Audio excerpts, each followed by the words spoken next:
சமையல் everyday viewers எல்லாருக்கும் வணக்கம். இன்றைக்கி நம்ம வீடியோவில் கடலை மாவு பர்ஃபி எப்படி பண்ணுறதுன்னு பார்க்க போகிறோம். ஸ்டவ் ஆன் பண்ணி ஒரு கடாய் வச்சுருக்கிறேன். இதில் ஒரு கப் அளவுக்கு கடலை மாவு சேர்த்துக்கலாம். கடலை மாவு சேர்த்துட்டு ஸ்டவ்வை லோ ஃப்ளேமில் வச்சு கரிஞ்சிராத மாதிரி நல்லா வறுத்து எடுத்துக்கலாம். இந்த மாதிரி நம்ம வறுத்துட்டு பர்ஃபி செய்யும்போது அந்த கடலை மாவு ஸ்மெல் வந்து கொஞ்சம் கூட வராது. அதனால தான் நம்ம இந்த மாதிரி வறுத்து எடுத்துக்கிறோம். 2 நிமிஷத்துக்கு கடலை மாவோட பச்சை ஸ்மெல் போகிற அளவுக்கு நல்லா வறுத்தாச்சு. இந்த கப்புக்கு 1 கப் அளவுக்கு கடலை மாவு எடுத்துருந்தோம். அதே கப்புக்கு அரை கப் அளவுக்கு நான் நெய் சேர்த்துக்கிறேன். அரை கப் அளவுக்கு நெய் சேர்த்தாச்சு. இந்த நெய் கூட கடலை மாவை நல்லா கலந்து விடுங்க. கட்டி எதுவும் இல்லாத மாதிரி நல்லா கலந்து எடுத்துக்கோங்க. நெய் கூட கடலை மாவை கட்டி எதுவுமே இல்லாமல் நல்லா கலந்தாச்சு. கடலை மாவு நெய் எல்லாத்தையுமே இப்போ நல்லா அப்சர்வ் பண்ணிடுச்சு. ஸ்டவ்வை லோ ஃப்ளேமில் வச்சுட்டு ஒரு 10 நிமிஷத்துக்கு நல்லா இந்த மாதிரி கலந்து கொடுத்துட்டே இருங்க. கடலை மாவு வந்து நல்லா வெந்து அதோட பச்சை ஸ்மெல் எல்லாமே நல்லா போய் மறுபடியுமா நெய் எல்லாத்தையுமே வெளியே விட ஆரம்பிக்கும். அந்தளவுக்கு நல்லா கலந்து கொடுங்க. ஸ்டவ்வை லோ ஃப்ளேமில் வச்சுக்கோங்க, இல்லைன்னா அடி பிடிச்சிரும். 5 நிமிஷம் போல் ஆகிருக்கு. நல்லா சாஃப்டாக ஆரம்பிச்சிருக்கு. கடலை மாவு இப்போ தான் கொஞ்சம் கொஞ்சமாக நெய்யை வெளியில் விட ஆரம்பிக்கு.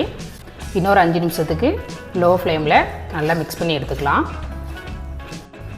10 நிமிஷம் போல் ஆயிடுச்சு. பாருங்கள், நம்ம ஊற்றுற நெய் எல்லாமே நல்லா வெளியில் வந்துருச்சு. கடலை மாவும் நெய்யிலேயே நல்லா வறுபட்டு வாசனையும் சூப்பராக வருது. இந்த டைமில் நான் 2 டேபிள் ஸ்பூன் அளவுக்கு ரவை சேர்த்துக்கிறேன். ரவை சேர்த்துட்டு ஸ்டவ்வை லோ ஃப்ளேமில் வச்சு ஒரு 2 நிமிஷத்துக்கு நல்லா கலந்து கொடுத்துருங்க. ரவை சேர்த்து 2 நிமிஷத்துக்கு நல்லா கலந்து விட்டாச்சு. அடுத்து நம்ம சுகர் சேர்த்துக்கலாம். இந்த கப்புக்கு 1 கப் அளவுக்கு கடலை மாவு எடுத்திருந்தேன். அதே கப்புக்கு அரை கப் அளவுக்கு சர்க்கரை எடுத்துருக்கிறேன். இதை நம்ம ஒரு மிக்ஸி ஜாருக்கு மாற்றி நல்லா பவுடர் பண்ணிட்டு வந்துடலாம். சர்க்கரை கூட 3 ஏலக்காய் சேர்த்து நம்ம பவுடர் பண்ணிக்கலாம். சர்க்கரையும் ஏலக்காவையும் சேர்த்து நம்ம இந்த மாதிரி நைஸாக பவுடர் பண்ணியாச்சு. நம்ம இதை உள்ளே சேர்த்துடலாம். ஸ்டவ்வை லோ ஃப்ளேமில் வச்சுட்டு நல்லா கடலை மாவு கூட சர்க்கரை பவுடரை மிக்ஸ் பண்ணி விடுங்க.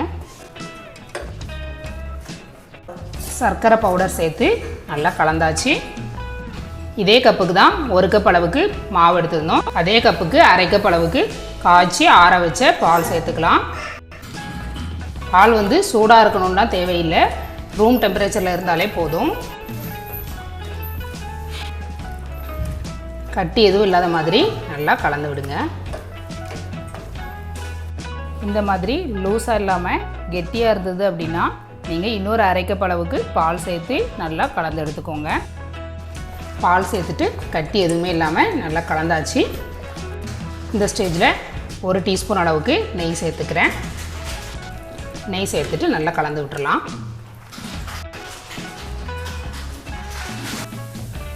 பால் சேர்த்து நம்ம ஒரு 10 நிமிஷத்துக்கு நல்லா கலந்தாச்சு. மாவோட கலரும் லைட்டாக சேஞ்ச் ஆகிருக்கு. இந்த மாதிரி திருப்பி போட்டோன்னா கடாயில் கொஞ்சம் கூட ஒட்டாமல் வரணும்.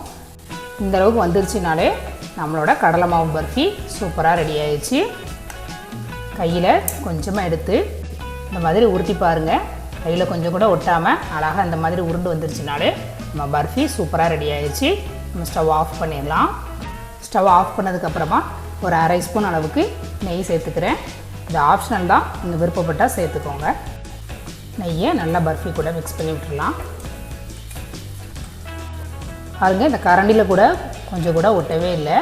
இந்த மாதிரி நீங்கள் மிக்ஸ் பண்ணி எடுத்துக்கோங்க. அவ்வளோதான். இதை நம்ம வேறு ஒரு ட்ரேக்கு மாற்றிக்கலாம்.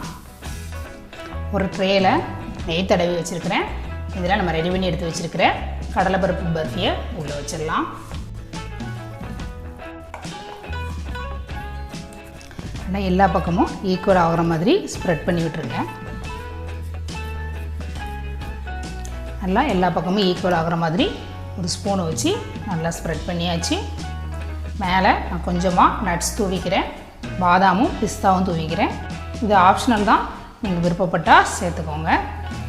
நட்ஸ் எல்லாத்தையுமே ஒரு ஸ்பூனை வச்சு இந்த மாதிரி லைட்டாக அழுத்தி விட்டுடலாம். அப்போ தான் நல்லா பர்ஃபி கூட நட்ஸ் எல்லாம் ஒட்டி கிடைக்கும். நல்லா அழுத்தியாச்சு. இதை ஒரு 30 நிமிஷத்துக்கு நல்லா ஆற விட்டுடலாம். ஆறுனதுக்கப்புறமா எடுத்து நம்ம பீஸ் போட்டுடலாம். 30 நிமிஷம் போல் ஆயிடுச்சு. நல்லா ஆறிச்சு. இந்த ஓரத்துலலாம் நம்ம கத்தியை வச்சு லைட்டாக கீறி விட்டுடலாம். வேறு ஒரு பிளேட்டுக்கு மாற்றிக்கலாம்.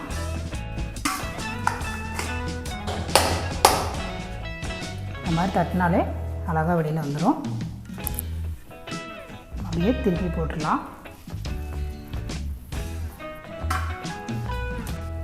நம்ம பீஸ் போட்டுடலாம்.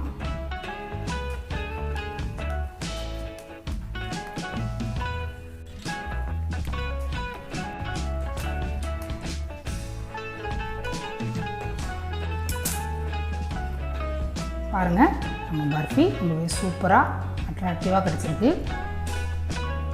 பிச்சு காமிக்கிறேன் பாருங்கள்.